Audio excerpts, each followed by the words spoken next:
Hello, I hope everyone's well today. We're going to be making a farmhouse door sign. So as you can see, I've got a circular wooden piece, and I did get these on Oriental Trading Company website, which I will link in the description. And I'm going to put 3 coats of paint on it. After that, I did use my Cricut for the lettering. Now, of course, you can always handwrite it if you don't have access to a Cricut or you're not comfortable using one. And I went with the words hay, H-A-Y, since it's going to be a cow with it, and y'all.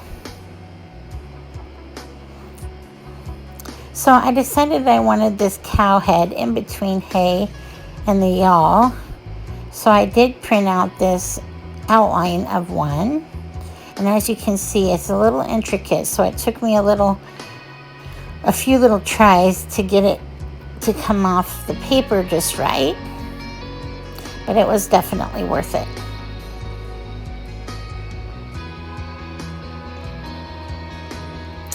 And I did decide I wanted a bandana on my cow, and so as you can see here soon, she looks really cute.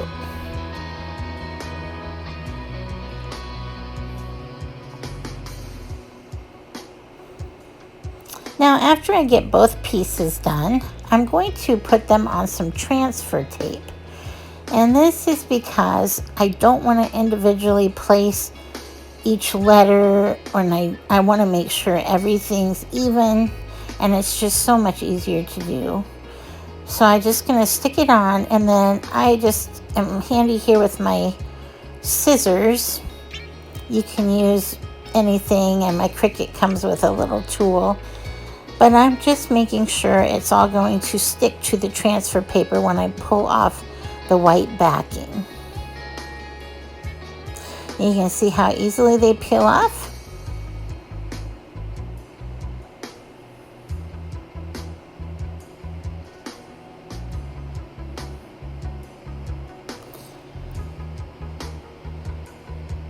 And here we're going to do the same thing with the cow.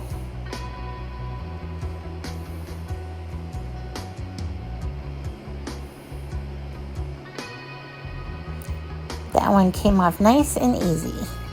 Then we're going to take our painted wooden circle, and we're just going to place the cow. He's going to be centered but down a little lower because we are going to have a bow and some florals up at the top.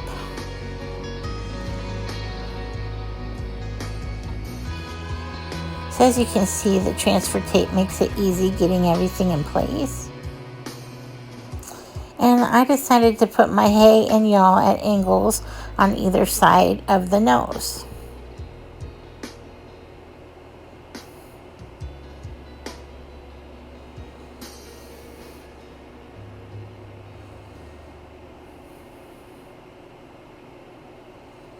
Now, since I did this relatively close to after the paint dried, I did have just a little paint come up there, you can see on the nose, but I decided I wanted to distress things anyway, and so that kind of made it look kind of how I wanted it. So instead of sanding down, I kind of just took the edge of my scissors and made some little scrapes and little ding marks so it looks like it's worn. Of course, if you don't want to distress yours, that's fine. You don't have to do that either. And of course, I always take my Tim Holtz Distress ink in the color Burlap and just kind of go around the edges to, again, make it look a little distressed and not so brand new. Then I took some nautical rope from Dollar Tree to make a hang-around back. And I took a couple ribbons. I have a teal one on the bottom and then the buffalo plaid on top. And I just made a big bow. I can show you a link down in the description box to how to make these bows, and it's from Olivia's Romantic Home. She makes great bows over there. After that, I just took some milkweed and stuck it in the side to give it a finished look, and that's all there is to it.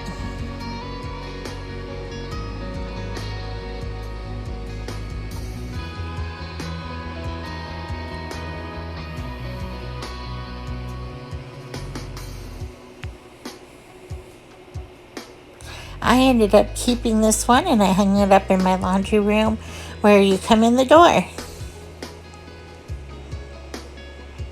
The next farmhouse craft we're going to make is a bouquet of wooden spoons. And I needed something in my dining room for a little corner that looked pretty bare, and I decided to take these 3 wooden spoons from Dollar Tree. They're the lighter colored ones, and they came in 2 different lengths all in one package. And then I got the darker spoons off of Amazon. So you can use any wooden spoons you find. They're pretty readily available these days. I'm just going to trace around each spoon, and then of course I'll have to trim it down later, but this seemed to be the easiest way to get them close in size. Now I just picked a different scrapbook paper for each spoon that kind of color coordinated with my dining room. So get creative with your papers. You can either buy them by the sheet, or you can buy them in books of coordinating ones. So the scrapbook paper is relatively inexpensive by the sheet. There's so many to choose from, it's always hard to decide. I did know I wanted a red and white polka dot because I have Pioneer Woman curtains and table runner in my dining room, and the reverse side of it is the red and white polka dots, so that worked out well.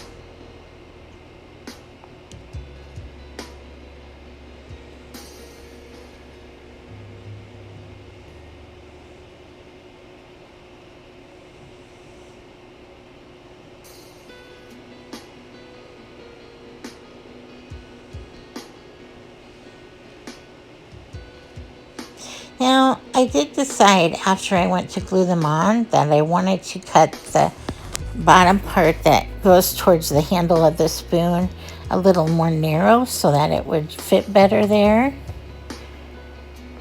And I wish I would have done that at this point. Instead, I glued them down first and then decided I wanted them cut more narrowly. So next I'm going to take my Mod Podge and I'm just going to put it in the indentation for the spoon. And because the scrapbook papers are pretty heavy and the Mod Podge works well to get it down in the creases, because you're going to want to make sure where they fold when you put them in the spoon that you're going to want to make those creases really tight. So you just rub your finger over them. You can see here how I am in getting all the little crinkles laid flat.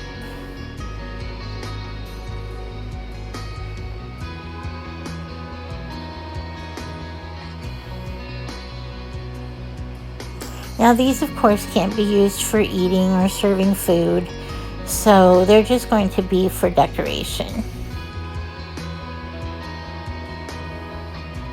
And you can do as many or as few as you'd like. I knew I wanted at least 3, and the vase I found to put them in was a decent bigger size, so I wanted to fill it up. So I went with the 5.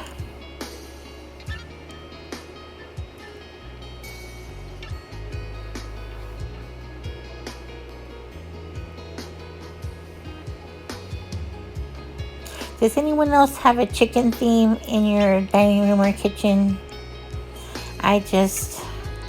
We just love chickens around here, and I just love decorating with them. Here you can see where I tried to go back and pull up the edges a little bit so that I could make them narrow at the base.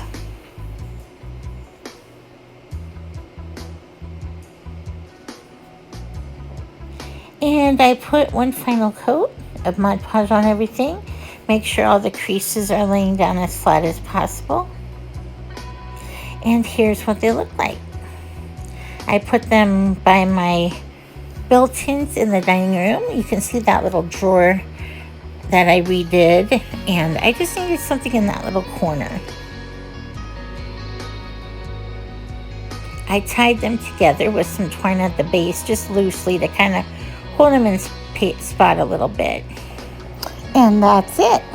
I hope you enjoyed our two crafts today. Thank you.